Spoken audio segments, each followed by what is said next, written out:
राज्यातील शेतकऱ्यांसाठी या आठवड्यातील काही ठळक घडामोडी। राज्यातील लाखो शेतकऱ्यांसाठी एक दिलासादायक बातमी आहे। विविध हंगामातील प्रलंबित पीक विमा नुकसान भरपाईपोटी सुमारे 2555 कोटी रुपये आता शेतकऱ्यांच्या बँक खात्यामध्ये थेट जमा केले जाणार आहेत। राज्य सरकारने विमा कंपन्यांना देय असलेला आपला हिस्सा वितरित करण्यात मान्यता दिल्याने हा मार्ग मोकळा झाला आहे, अशी माहिती कृषी मंत्री माणिकराव कोकाटे यांनी शुक्रवारी दिली।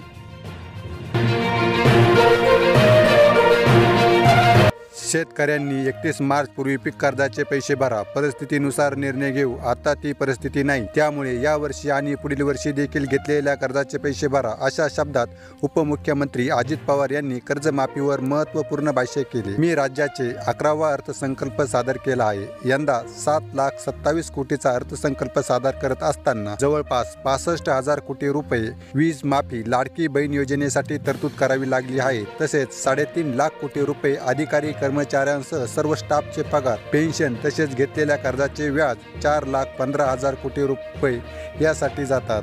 राहिलेल्या पैशातून शाळा, गणवेश, पुस्तकं, हॉस्टेल, रस्ते, लाईट, पाणी, मूलभूत गरजा व इतर खर्चासह इतर अनेक प्रकारच्या खर्चाला द्यावे लागतात। त्यामुळे पीक खर्चाबाबत परिस्थिती पाहून निर्णय घेऊ, सध्या ती परिस्थिती नसल्याचे पवार यांनी स्पष्ट केले।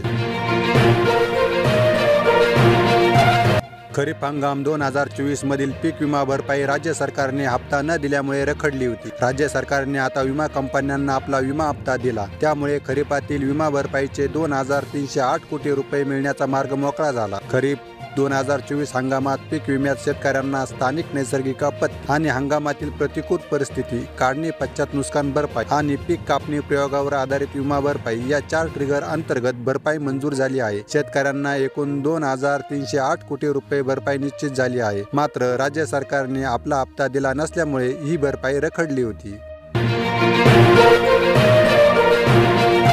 राज्य सरकारने शेतकऱ्यांच्या आर्थिक गरजा लक्षात घेऊन महत्त्वपूर्ण निर्णय घेतला आहे। खरीप व रब्बी हंगामातील पिकांसाठी हेक्टरी कर्ज मर्यादा वाढवण्यात आली असून त्यामुळे शेतकऱ्यांना शेतीसाठी आवश्यक भांडवल मिळण्यास मदत होणार आहे। नवीन सुधारित आदेशानुसार कापूस पिकासाठी 85,000 रुपये, सोयाबीन पिकासाठी 75,000 रुपये आणि तुरीसाठी 65,000 रुपये प्रति हेक्टर कर्ज उपलब्ध होणार आहे। खरीप पणन हंगाम 2024-25 मधील किमान आधारभूत किंमत खरेदी म्हणजे हमीभाव योजनेअंतर्गत नोंदणीकृत शेतकऱ्यांना राज्य सरकारकडून प्रति हेक्टरी 20,000 रुपये अनुदान 2 हेक्टरच्या मर्यादेत देण्यात येणार आहे। त्यामुळे धान उत्पादकांना काहीसा दिलासा मिळण्याची शक्यता आहे। धान लागवडीखालील जमीन धारणेनुसार प्रति हेक्टरी 20,000 रुपये प्रोत्साहन अनुदान देण्यात येणार आहे। त्यासाठी राज्य सरकारनं 1,800 कोटी रुपयाच्या खर्चास मान्यता दिली आहे। या संदर्भात शासन निर्णय राज्य सरकारनं बुधवारी प्रसिद्ध केला। सौर कृषी पंप योजनेत देखील काही बदल करण्यात आले आहे। राज्यात 10 लाख सौर कृषी पंप बसवण्याचे उद्दिष्ट ठेवण्यात आले आहे। कोल्हापूर व पूरप्रवण भागामध्ये मोनोपोलवर सौर कृषी पंप बसवण्यासाठी 20,000 रुपये अतिरिक्त खर्च मंजूर करण्यात आला आहे। शेतकऱ्यांना संयुक्तिकरित्या बूस्टर पंप बसवले तर त्यांना वीज पुरवठ्याचा लाभ मिळणार आहे। सिंचन योजनेचा विस्तार होणार आहे। राज्यात सिंचन क्षमता वाढवण्यासाठी मोठ्या प्रमाणावर उपाययोजना सुरू आहे। 75 अपूर्ण सिंचन प्रकल्प आणि 155 पूर्ण झालेल्या प्रकल्पांची सुधारणा करण्यासाठी नाबार्डकडून 7,500 कोटी रुपयाचे कर्ज मंजूर करण्यात आले आहे। या निधीच्या मदतीने 67 लाख हेक्टर क्षेत्र सिंचनाखाली आणले जाणार आहे।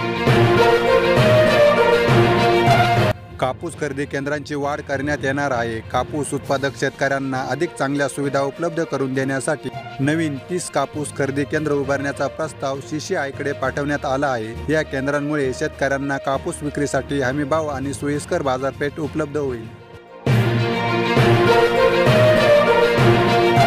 बोगस पीक विमा भरणाऱ्या 840 जणांना तब्बल 78 लाख रुपये मंजूर झाले होते। संबंधित व्यक्तींना भारतीय कृषी विमा कंपनीकडून नोटीस बजावण्यास सुरुवात झाली आहे। पीक विम्याचे पैसे परत कंपनीच्या खात्यावर जमा केले नाही तर संबंधितांवर कारवाई केली जाणार आहे, असा इशारा कंपनीने दिला आहे। 1 रुपयात पीक विमा योजनेत मोठ्या प्रमाणावर भ्रष्टाचार झाल्याचे स्पष्ट कबुली कृषी मंत्री माणिकराव कोकाटे यांनी विधानसभेत दिली। तसेच पंतप्रधान पीक विमा योजनेतील शेतकऱ्यांना विम्याची रक्कम न मिळाल्याने शेतकऱ्यांमध्ये अस्वस्थता निर्माण झाल्याची कबुलीही त्यांनी यावेळी दिली।